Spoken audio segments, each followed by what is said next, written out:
And so to discuss the energy sector, of course, this is an enormous subject. And I guess most of us, even the non-experts, know that on account of the global recession, which is an unusual recession. Usually recessions are caused by economic issues or something. You know, 2008, it was the financial crisis, the banks, the mortgages, this and that. This is really a willful recession. In other words, governments ordered economies to shut down, which is really not something that happens frequently, on account, as everybody knows, of COVID, of the coronavirus pandemic, and the public health emergency that it created. So everything else being equal, if you shut down the economy and nothing works anymore in the normal way, factories are closed, everything is closed, transportation comes to a grinding halt, people don't travel, people don't drive, people don't take airplanes. So guess what? Demand for oil, which, like it or not, for the time being is still the primary energy resource. There are others, and maybe we'll get to that. Of course, we know that. But for the moment, the world runs on oil. And if you stop the economy, well, demand for oil collapses. And therefore, prices also consequently collapse. This is a kind of a complicated environment because not everybody is hit in the same way. Of course, if you ask consumers and you say, hey, guess what? Oil prices are now $20 a barrel. Hey, hooray, wonderful. You know, consumers pay less for energy, and so, or gasoline or diesel or whatever, or jet fuel, whatever that is, and it looks like a victory. If you are a producer, it's a different story. And again, there are different types of producers. By the way, the United States has affirmed itself as the largest oil producer, not exporter, but producer in the world on account of, you know, technological changes and developments that made certain types of oil and gas commercially viable. Anyway, enough of my long intro. I give it to you, Lou. Give us a review based on. Let me just say a couple of things. Tell us give us some markers, something. What's going on? So first, I might just say briefly about who we are. Energy Policy Research Foundation has been around since 1944, and we are in the space of public policy and petroleum economics. We have written on other things. We did a coal paper a few years ago, and we're actually in the middle of a big assessment of the California electricity market with a group of students at GW University, and I'm hoping that publication will come out soon. We have recently written, my colleague and I, Larry Goldstein, did a piece in Real Clear Energy about why tariffs and import fees were a bad idea, and going through the routes of this, digging into some of the roots of the crisis, let's say. And I published something recently, about a week ago, in Real Clear Markets on how to think about the probability of dying from COVID-19. Why the probability depends how old you are, what your comorbidities, although I think one of my trustees felt that very politely that we should just stay in our lane, those sorts of things. So I thought before we got started on getting some of the questions, maybe just for a few minutes, I could show a few graphs and slides about this, where we stood at least a couple of weeks ago. Actually, things are getting better. And let me see if I can figure out how to pull up some slides here. And I think I can. Let me just see here. We're going to share the screen. Okay. So, yes. So let's see here. Now, let me know, is the screen visible? No, not at least from my end. It's not okay. This always takes some time. Let me just see here. How about now?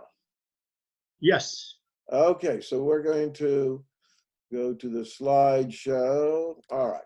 So I just want to show a few pictures here. I think, when we first started working on this, even a lot of the consultants who we talk to a lot, we have a lot of, we're very good friends with all the folks who do this on the commercial side. We publish everything on our website, but I think people were shocked by the colossal numbers of the loss in demand. And we were coming out that for April alone, for just a month, the U.S. would be down 6 million barrels a day, the world market anywhere from 25+ million barrels a day. Keep in mind that the world produces and consumes about 100 million barrels a day. This is, as you pointed out, a kind of catastrophic loss. And you can see here from this chart that the prices fell. Oddly enough, distillate, the yellow bar there, as you can see, did not fall as much as jet fuel or gasoline.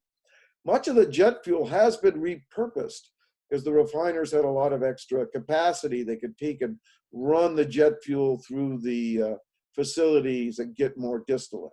But I think the relatively higher performance of distillate is, Walmart, UPS, Amazon. The trucks are on the road, even though gasoline demand and jet fuel, which has just been catastrophic. And actually, the industry for a period of time was trying to get repurposed and move jet fuel around the country, but it's been very difficult. I think they sought an exemption to the Jones Act, which requires the use of U.S. tankers, but that was not forthcoming. You can see here, just in the very short period of time from March through sort of the beginning of April, 3 million barrels a day came off of the basic inputs in the refinery. So the refiners responded and their gross inputs fell. As you can be expected, they had no demand. But the small rebound is starting to take place. And actually, we're quite optimistic that demand is recovering. On the next chart, you can see here, this shows you the distribution of the fuels by types. This is a kind of unprecedented decline.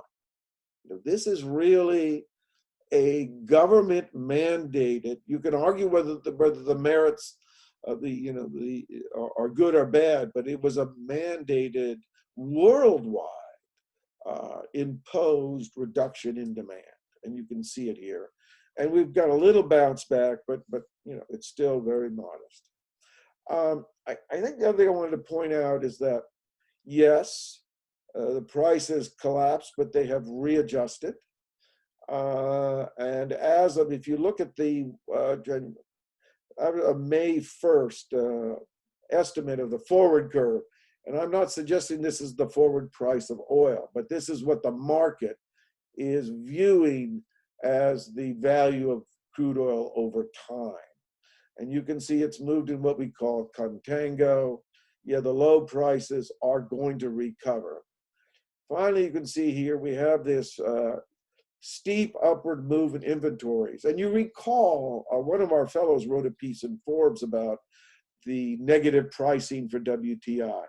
But this is a big difference between the physical markets and the paper markets. We don't really care that much about the paper markets.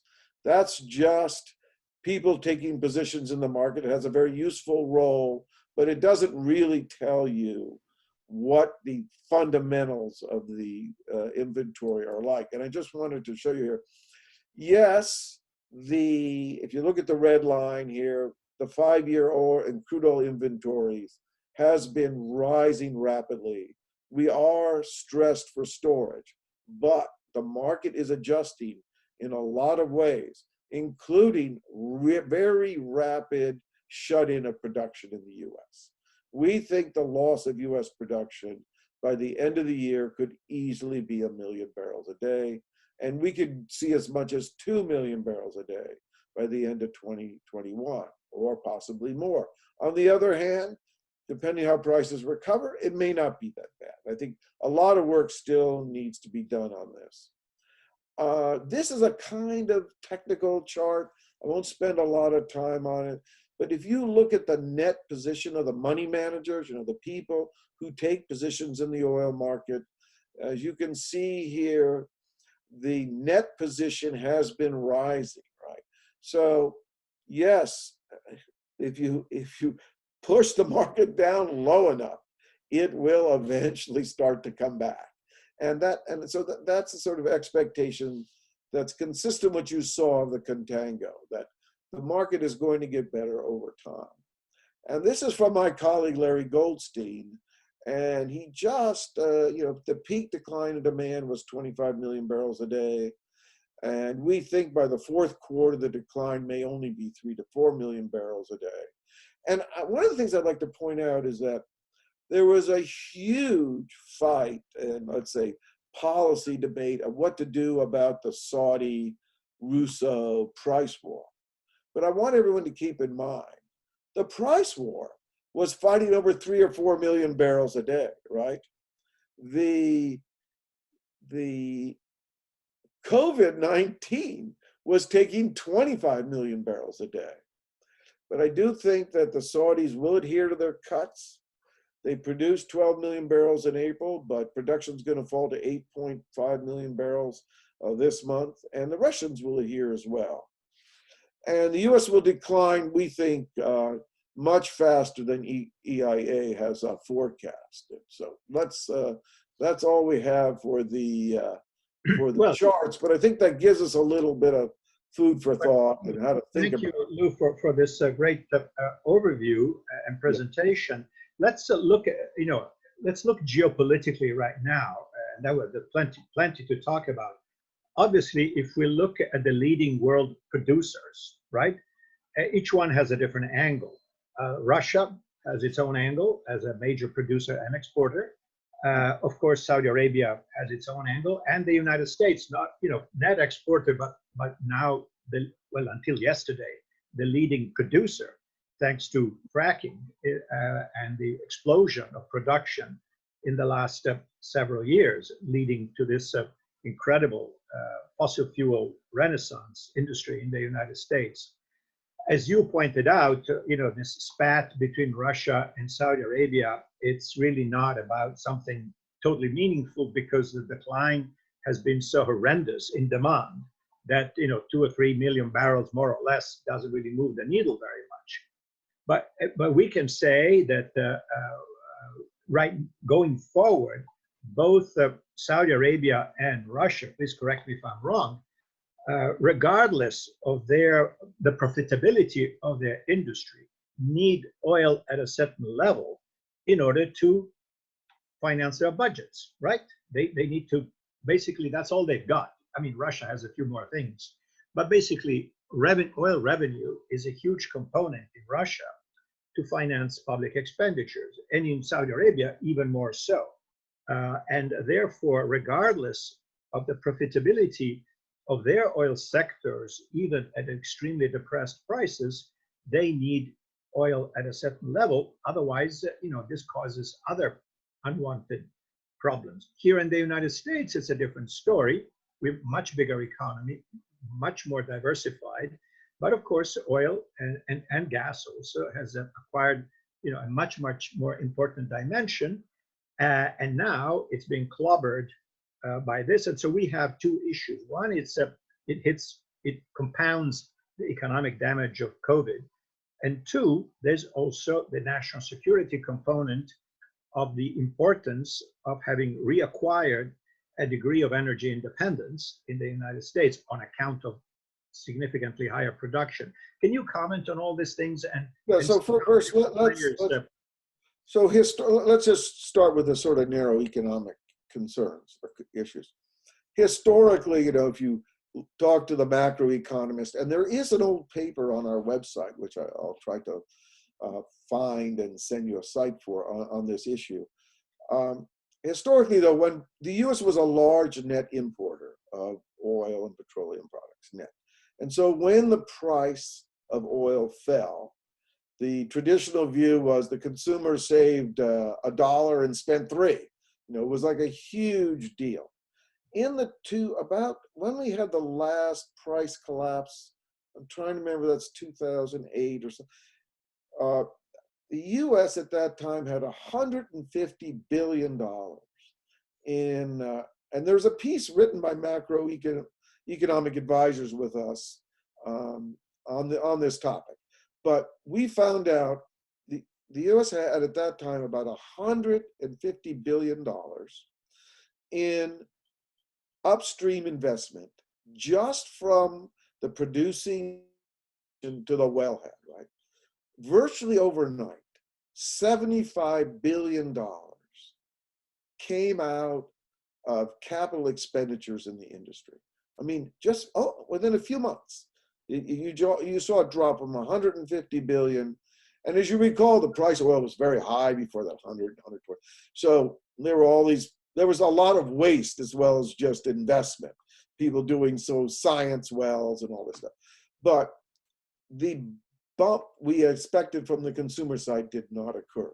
Now, part of it was because we were coming out of the Great Recession and the financial crisis. And I think consumers decided, no, we're going to use this money to consolidate debts. So we didn't get the traditional bump.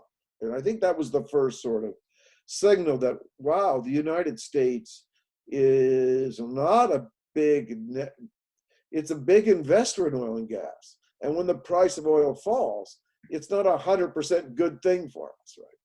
And I think that's a little bit what we're going to have now. But I do think the industry, a lot of the smaller companies or the companies involved in unconventional plays were already having a rough time, right? They were not getting full return at those prices. Now, the break-even price is going to move around a lot. It depends where you are. I'm not a big fan of saying the break-even price for the unconventional. It's between X and Y, and it goes to a lot of different, areas. But I think there is consolidation and retrenchment. Some capital is going to move away. The price will recover, and then some capital will come back.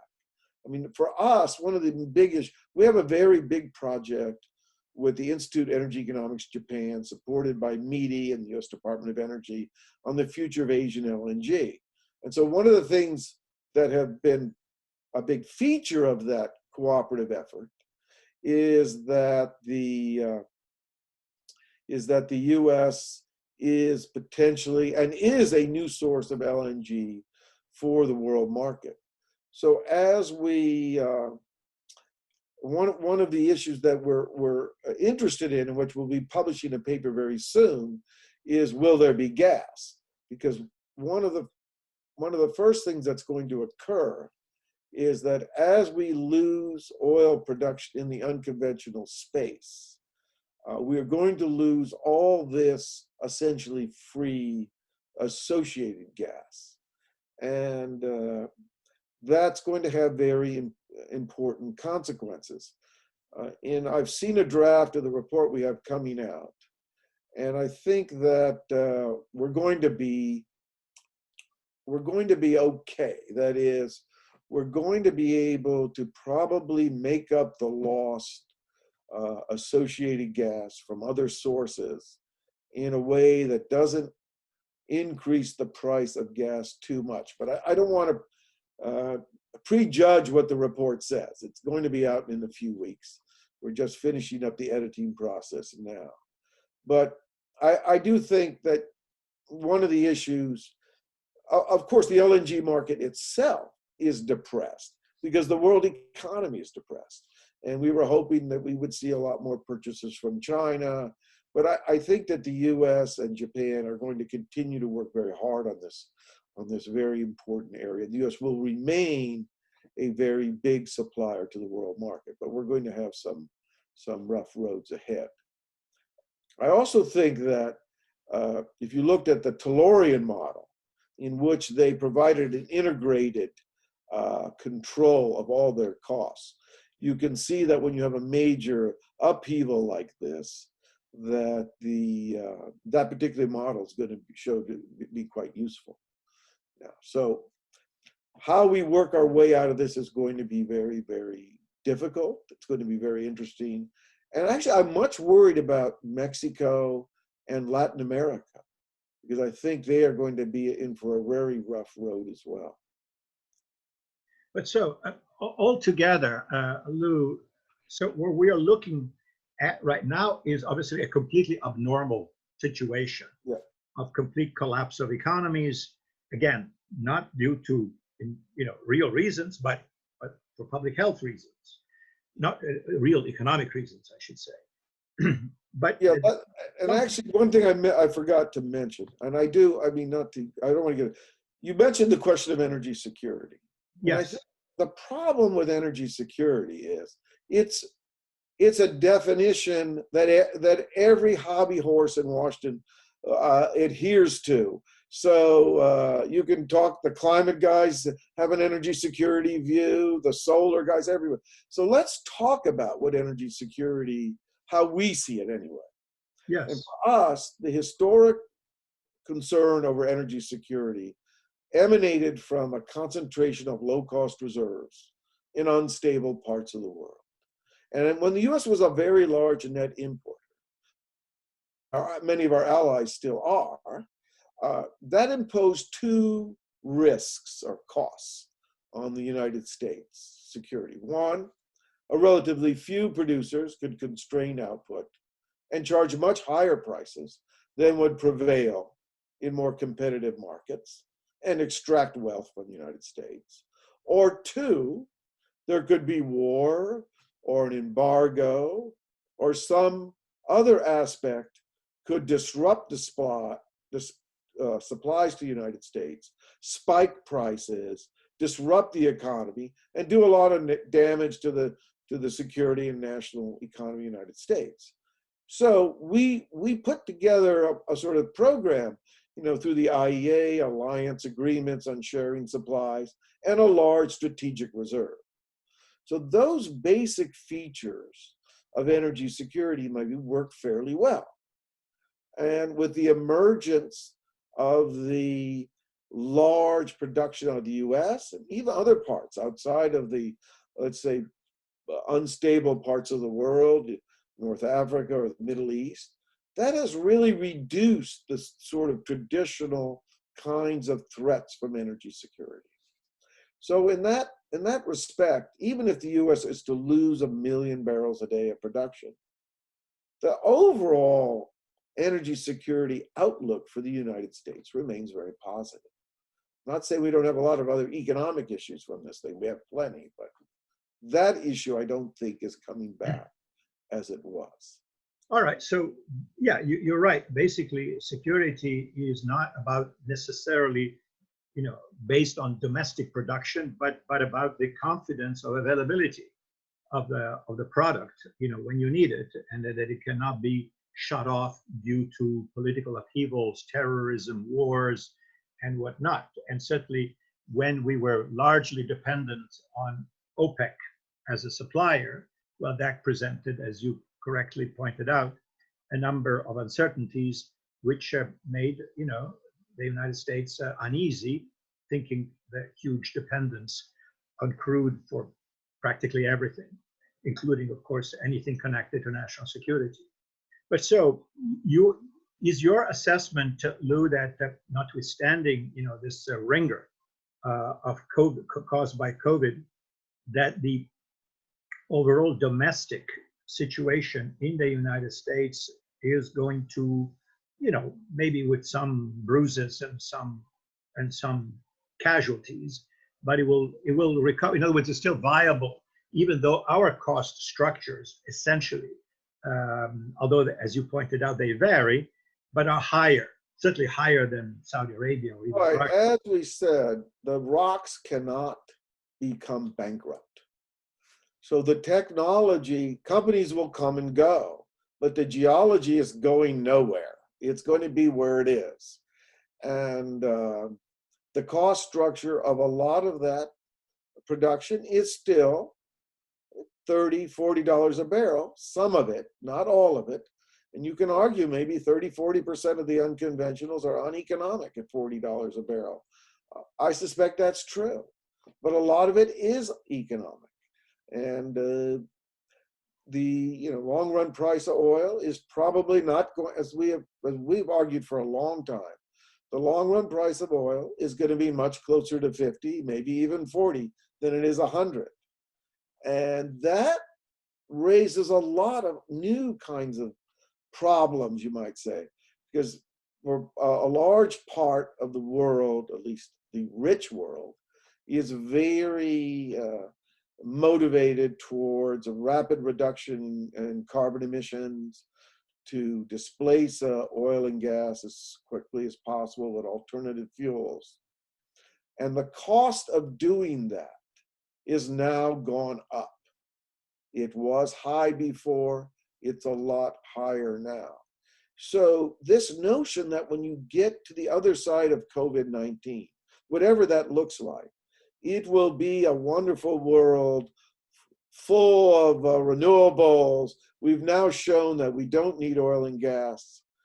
I guess my reaction to that, and there's so much on the net and the press on this, is that, do you really think a world in which the US has 25 million unemployed is an outcome the American people are going to embrace? I don't think so.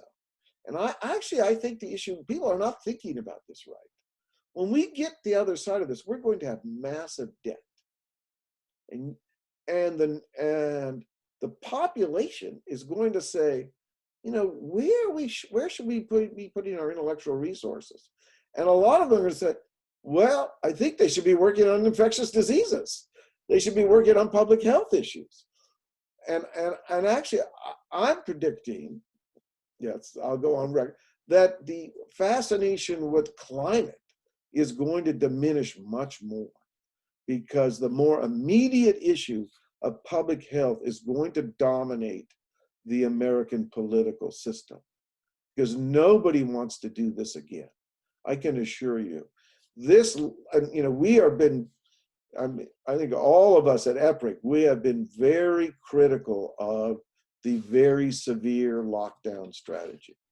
You know, my personal view is, yes, many of us in Washington, we have jobs, we can work from home, but 75% of the American population, they need to go to work. And the consequence of that is falling on low-income workers, restaurants, hotels, tourism, manufacturing. And it's a classic kind of, as Peggy Noonan talked about this weekend, the protected versus the unprotected. And so I think the politics of this is going to be much more interesting than the energy. Yeah, I guess we can debate this, but obviously that's a good point. We were on one thing, and you know, just as an observer, I can say that it is surprising how unprepared we were for this, and how, you know, from the standpoint of really a national security issue, if it comes to it, because, you know, public health ultimately it has a confluence with national security, that we were just, there was nothing there. And I agree with you. I think this is a scarring event on the American psyche. So again, unfortunately, when things are past, people just would like to forget them. I hope that this time, as you say, there will be a lasting legacy in a good sense that will spur the best and the brightest to look into ways to protect us, or at least to mitigate the risk of another such event, which, you know, for all we know, could happen, you know, 20 years from now or next year. We have no idea how this works. Really, we really don't. And even the best people cannot predict that. But you know, just continuing to look at the horizon, and again, assuming that obviously the rosy assumption is that at some point we will have a vaccine for COVID, and that things will gradually, maybe not, it may take time, but will gradually normalize. And so economic activities around, not just here in the US, but around the world, will resume, and therefore demand for energy will resume, and things will go back to maybe some changes, and some adjustment, but to normal. Longer term, you know, as I said, in the let's take Saudi Arabia as an important player, and obviously not unique, not the only one, but Saudi Arabia has a kind of a unique, how can I say, angle here, because they're a very low cost producer, right, in terms of the extraction cost of Saudi oil, but they need a lot of money to finance this sort of rather grandiose efforts at literally retooling and transforming the Saudi economy promoted by the crown prince.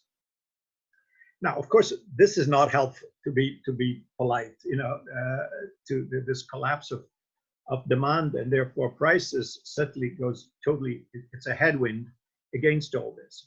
But do you see, how do you see Saudi Arabia, and in particular, and the editorial that we're commenting before the beginning of the program today in today's Wall Street Journal, do you see something productive coming out of better coordination between Washington and Riyadh, which is what Karen Elliott House was advocating in her piece today? I mean, does that make any difference, or is this, we're not talking about quantities that are big enough to move markets? What's your take on it? Actually, the Saudis, I mean, the Saudis are important. They are an important friend of the United States, and the stability of Saudi Arabia is not irrelevant. We can have lots of oil outside of Saudi Arabia, but it is a major producer. And if something happens and they go out of business, that's a bad thing. Okay. So that should, in my view, that should be the central. There are lots of things, lots of areas of cooperation and conflict we have with the Saudis. But that, on balance, that is an important relationship for the United States. And I think there will be some kind of accommodation. What do the Saudis care about? They care about their security interests with the United States. I mean, I thought Karen did a good job in that piece this morning. They care about it. We want, the president may be trying to seek some cooperation on it, not be so disruptive for the market. But I think, as we pointed out in the piece we did in Real Clear Energy, okay, we have these disagreements all the time from big producers like the Saudis and the Russians. But that's not the central problem we're facing now. The central problem is the world shut down their economies, and they took off 25, 30 million barrels a day. Okay, they need to do some work to not get into a big contest over 3 or 4 million barrels a day. But that's not really the central problem. I think the Saudis and the Russians are, and we're going to, through the G20, through the energy committee of the G20, the U.S. has been participating, and we, quote, committed to reduce production by X or Y. But really, it was a fig leaf. And I personally, as we said, we're not against fig leaves.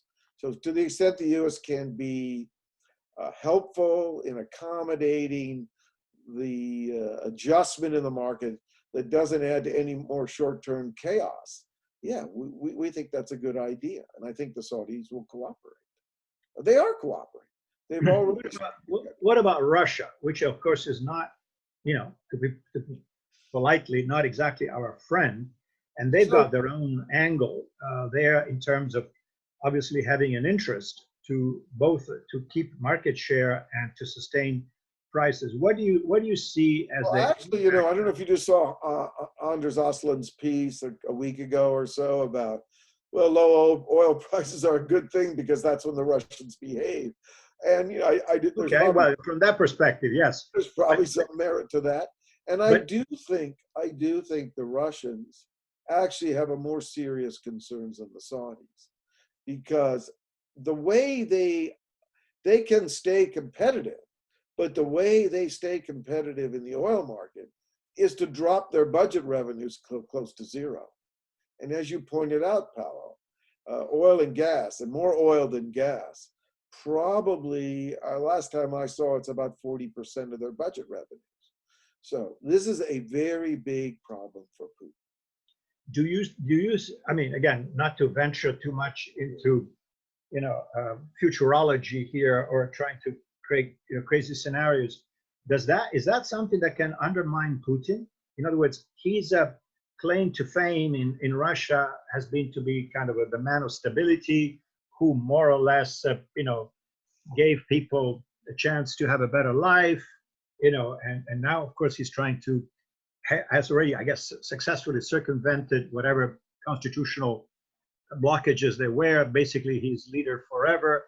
But if this situation continues and the revenue shortfall becomes threatening, is that politically worries? Or is that just something that will just go away? Or that he can I absorb don't think it? it'll go away. I don't think it'll go away. I think it's bad news for Putin in that sense. But the Russians have they have historically shown enormous capacity for privation, right? I mean, we know. I don't think the traditional instruments of control from the state are open to Putin that were available, say, to Stalin. So he has to manage public opinion, and I suspect he will adjust somewhat. And it may mean, and Anders he may be right about this. It may be an opportunity for more accommodation with the West. It may mean the relationship of the oligarchs is going to have to change. I find it really tough to forecast. I mean, the Russians' capacity to keep doing what they've been doing, is well established, but they changed before, and they will probably have to adjust at some point. I'm not sure how important it is to the West. We would like them to stop doing the things they're doing, but they are not. I don't think if you went to the sort of people who think about long-term defense policy and net assessment, I don't think Russia's at the top of their list. It's a long-term, bothersome problem, but it's not like China or the Middle East. And again, let's talk about China. What's the Chinese angle in all this? Of course, China is a net importer in fact, it's the biggest now importer of oil in the world. So now, how is this going to affect them? Are they? So I actually participated in a webinar on Friday with 4 or 5, the former chairman of Sinopec, some political commentators, you might say, or in China, within the context of all the constraints that people have to face when they're speaking in China. But I did sense among at least some of the participants, particularly some of the research folks, a growing antagonism and a sense of siege mentality, that everybody was ganging up on them, and so this is a very tricky play for the Chinese. I thought it's fascinating. They've already come under criticism from the many East Asian countries, the Australians, and now the Europeans, on how they're reacting to the COVID-19. And I understand last night there were some press reports that the Chinese have now agreed to a full-blown investigation of the source of COVID-19. I haven't seen anything on that yet. But the news reports out of Australia were saying that they'd been vindicated, that the Chinese, I think the Chinese have started to gain a reputation of being too heavy-handed with the propaganda, the response, the tariffs, or on the trade issue, and they've had some real problems with the African countries. So, yeah, but as we have said, China is a huge economic force in the world, and we need to kind of both find a way to work with them that's productive, that has a long-term payoff for both sides. And I personally think, I was surprised that Trump hasn't said that, but I was surprised that I thought some American politicians would have said, look, President Xi, tear down that firewall. Because if you think about this COVID-19 in a sort of how information gets moved around, even democratic governments try to put whatever spin they can to look as good as they can. But an open source of information with all the bad things that come with it also provides access to the latest research technology happening on the ground. And I suspect this really was the problem in China. Because Yeah. I expect Xi did not tell those guys in Wuhan, oh, you got to close this up. They're just responding to the Communist Party, right? This is bad news. We should probably keep a lid on it for a while. But in a society with open communications, that doesn't happen. You can't put a lid on it. Well, We that's can't even keep our secrets. indeed. I mean, I guess you just touched on something that clearly goes way beyond our topic today, which is energy, and which is, the structure of power in China. And we had an event on this a few weeks ago, and certainly, I think the participants in that debate agreed that, to the extent that the primary objective of the Communist Party is to continue to be in power, no matter what, I'm afraid that any calls for openness and transparency, will get whatever they will get. But that's a different story. Let me ask you something. Actually, I do think this is a legitimate public health issue the West can push back on the Chinese, which is, look, you have to open the community, you have to open the information flow, because your virus, your public health issues affects the rest of the world, even as ours might affect you. But we have open communications. If something bad is happening from a communicable disease point of view in the US, I can assure you, lots of people are going to read about it way before CDC starts to talk about it. Indeed, that touches upon, as you indicated, the way in which information is gathered and released or not released, or released in segments and parcels and whatnot. But that's a different story. Let me ask you something else. Again, of course, as you said earlier, in the context of this crisis, of course, some people say, hey, the silver lining here is that now we're going to see the future of renewable energy. It looks a lot brighter, and there's this and there's that, and as we know, prices are falling of both the wind and solar. And in particular, I don't know if you have any thoughts on this, which again, this may be a bit kind of a press release sensationalism, but there may be something to it. Tesla just announced a new completely revolutionary battery technology, which will drive down costs very, very significantly.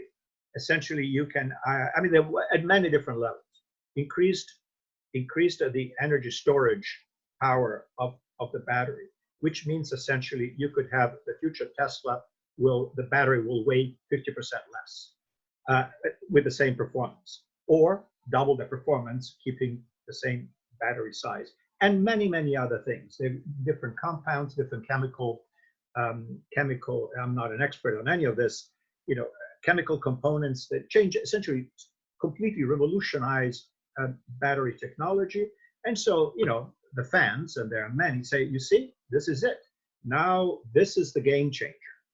With the cost of the battery going down, not 10%, 5%, but 50%, and productivity, if you wish, of the battery pack having been increased enormously.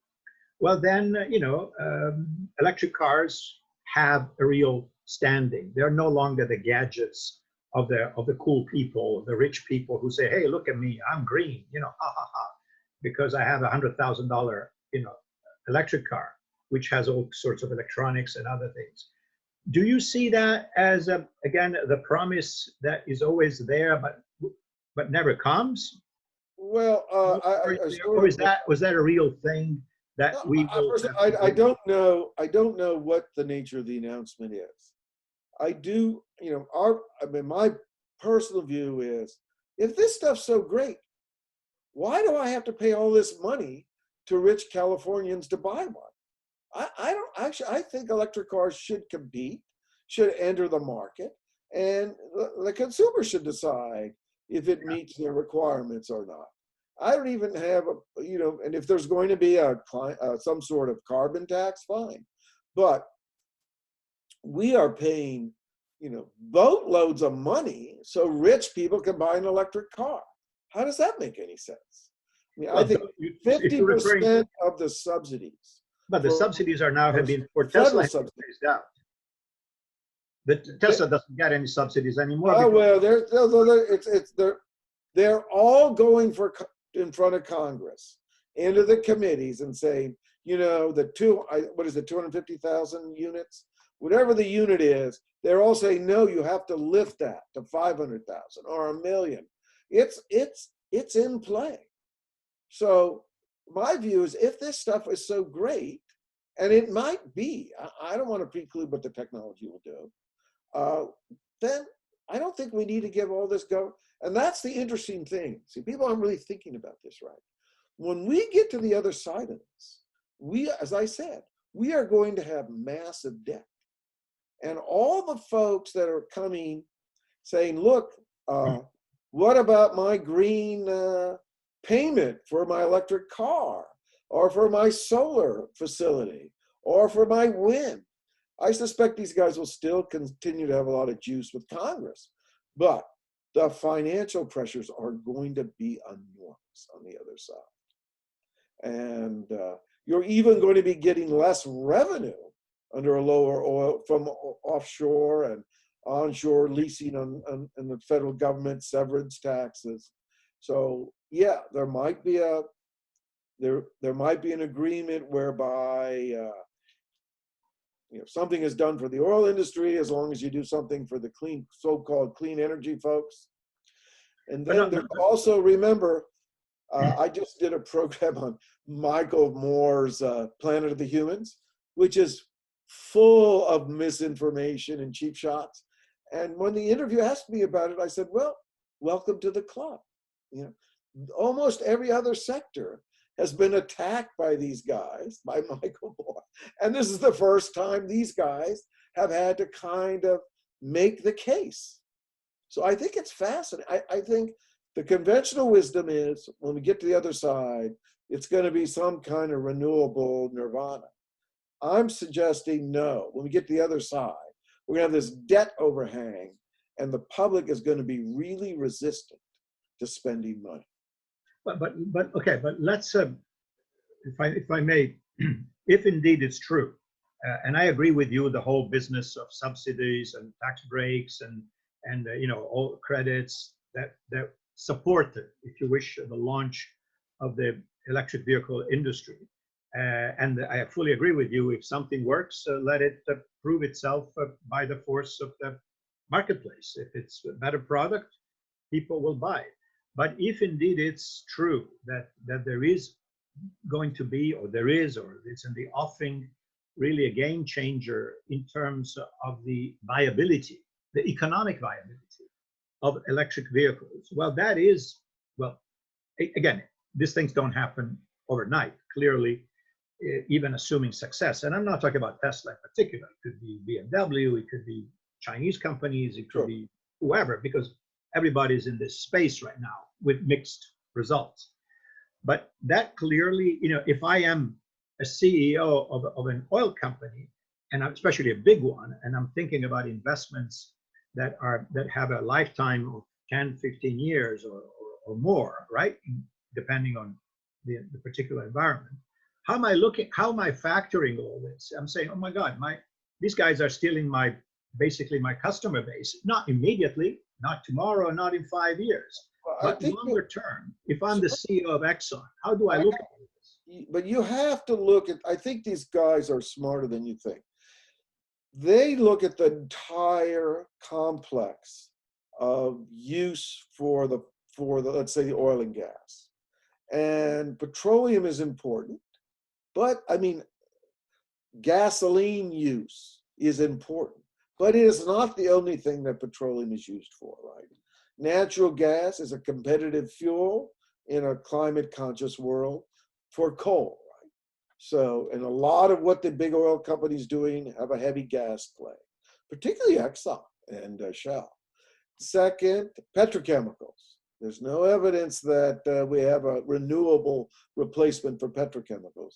And I believe some of the longer term forecasts have 20, 30% petrochemicals. So you can have a range of penetration of EVs. And it's a sort of project we're hoping to do soon that goes from 20% to 50% or 60%. It still remains, oil still remains a very huge component of all the things petroleum are used for in the world. Yeah. Jet fuel, But let me say this. Clearly, if we go into a world in which oil demand will be soft, that will benefit the low-cost producers, right? Not everybody, because there will be some producers, particularly here in the US, that will be cut off because their cost structure is still too high. And if oil demand, which will continue, I agree with you, we still need diesel, we still need to power big ships and trucks and jet fuel for airplanes. We don't have electric airplanes, not anytime soon, I don't think.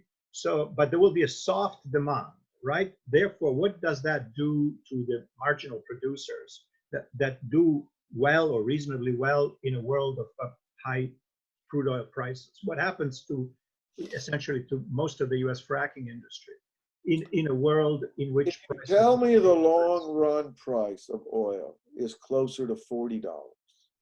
See, we need a number to answer that question. And we don't get a massive improvement in technological extraction technology, a lower cost. I mean, two things happen. At a lower price, some people deny this, generally people buy more over time. And that demand may be lagged. But as I pointed out, if the price is $40 or $45, well, yes, a lot of applications are some of the rocks in the United States are not going to be competitive, right? And we might in the end lose something like 20, 30, or 40% of our unconventional oil and gas production. But 60% of that is probably very competitive at extremely low prices. We are going to continue to have a big demand for natural gas, and we have a lot of gas in the US. Yeah, that's a different application. The lower price also works against the renewables. I mean, the governments can pay money for the renewables, but at some point, even if you look at the penetration now of renewables, their ability to revolutionize world, they talk about their big growth numbers all the time, and they are impressive. But if you take the IEA data, the EIA data, probably the non-hydro, non-nuclear renewable is not even 10%, maybe 12%. Maybe it could grow to 20%. That's in the utility sector. We still have all these mobile sources and petrochemicals that are out there. So there will be a market for petroleum. And the way to get at your question is you need to tell me what you think the price is going to be. Well, and the price, of course, is about supply and demand.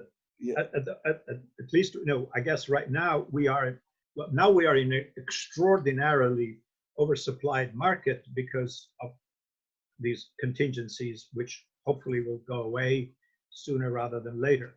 The question is, once we normalize the world economy again, what would be the new balance in terms of... An oil and gas investment is generally a long-term play. That's the thing. It's a long-term play. And between now and 2050, I think our population is going to, maybe it's not going to double, but it's going to be several billion people bigger. World economic growth is going to continue. The world's going to get richer. And there's going to be a growing need for all the things petroleum make. So I think it's reasonable to think there'll be a point at which you hit peak demand. But it's not tomorrow. It's not in the next 10 years. It's going to be around for a while. So All right. Well, then we are, this is kind of a sobering assessment because, again, people sometimes exaggerate in terms, oh, this is the end of this and the end of that and whatever. Yes. Yeah, so I do think there is and anyone who, it's really important. This is a project we may be undertaking, which is how could the long run forecasts be bad? How could they be really wrong? And if you go through the whole history, if you look at some of the work Michael Lynch has done, one of our research fellows, there's enormous evidence that all the long run forecasts are affected disproportionately by what happened over the last few months or the last year or the last 18 months. And this is actually not a good way to think about the fundamentals of long-term outcomes are routinely distorted by what happened to us yesterday. And how you get past that is not easy, but and that's what's happening now. That's what's happening right now. Before we finish here, we got a couple of questions. Sure. One question kind of point that says, are there any subsidies for oil? So, it's hard to, the short answer to that is no. Oil and gas is a cash cow for the federal government. So it's very important to understand that most renewables eat money, and most oil and gas generates revenue to either the state, local, or the federal treasuries, because there is economic rent. And actually, this is a very interesting question. The reason a landowner can get a royalty fee is because there's some economic rent, that the value of the oil exceeds its cost of production. Now, today, that's probably not the case, but the state of New Mexico had a lease sale in December of 2017 on federal land. The sum of the high bids was $1 billion. And you can find this picture of a very low level New Mexico state officials getting a check from an even lower level Department of Interior official for $500 million, right? That's the New Mexico share under the revised Mineral Leasing Act, or some, the congressional, under U.S. law, of their cut of the federal revenue from a public lease sale. Now, if you were to hold a lease sale for a solar facility or a wind facility in New Mexico, the sum of the high bids would not be $1 billion. The sum of the high bids would be a payment from either in a renewable portfolio standard or a subsidy from the government. So you can argue, yes, the depletion allowance is a subsidy, or these different things are subsidies, but the net effect is that, at least today, oil and gas continues to generate net revenue to governments, and that's not the case for renewables. Okay, we got another question here. Which is a little bit, a general question outside of energy, really, from Mark Meyerowitz, one of our fellows, who asking about Taiwan and the WHO. I know this is really not your subject, but basically, and how we can ensure a higher degree of independence from China-based supply chains. Any thoughts on that? I know this is not energy, but so no. Actually, we are thinking about this a little bit in this question of resiliency versus efficiency. And Max Bizur does a lot of our gas stuff and LNG stuff, has been talking a lot about that. And one of the things we do want to look at is that if you think about these supply chains, we have been driven just-in-time inventory and very, minimizing costs, and probably we didn't put enough attention into resiliency. Although there was a very interesting interview with the CEO of Apple where he claims that they are kind of resilient because they have production on the world, and they think about storms and hurricanes and other disruptions, how to move production from one facility to another facility. So some of these corporations have thought about it. The Japanese have recently, I think, put up a $2 billion fund to resource production back to Japan from China or other places. So I actually think this is a big deal, that there's going to be, in terms of government policy, more thinking about, okay, how do we put more resiliency in the system? Have markets failed to understand? Is there kind of a externality of putting too much reliance on a supply chain in unstable parts of the world, much like we thought about oil? So I think it's coming. In terms of Taiwan, I actually think Yes. Taiwan must drive the Chinese crazy, because it's a very successful state. It's a democracy. It has an open internet, open communications. It did very well in containing the coronavirus, and I think Taiwan is a big winner out of this crisis. Exactly how big a winner is, I don't know. But again, in terms of, I don't think there is a chance that China will give the nod and allow Taiwan to re-enter or to enter a UN agency like the WHO. I don't think. I agree. They might give them observer. That's unlikely. But yes, I agree with you that certainly in Taiwan, I guess that's a lesson for all of us, and I hope a lesson that people here in the US, that's my own little editorial comment, they will try to learn, because Taiwan had a plan. They really did, because they learned the hard lesson after SARS in 2003, and they said never again. And that's what how they manage, even though clear it's a small country, 24 million people, therefore easier to control your total population. But nonetheless, they were spectacularly successful in containing the pandemic. But that's a different story. Yeah, no, I think we are now getting to the end of our time, Lou, and very much appreciate your really deep and interesting comments on the worldwide energy situation, and in particular the complexities and lights and shadows, if you wish, of the American scene, and also your notations on what is energy security. That doesn't necessarily that it's about resilience and reliability, not necessarily that everything has to be produced at home, but is it reliable? Wherever it's coming from, can we say that it is reliable?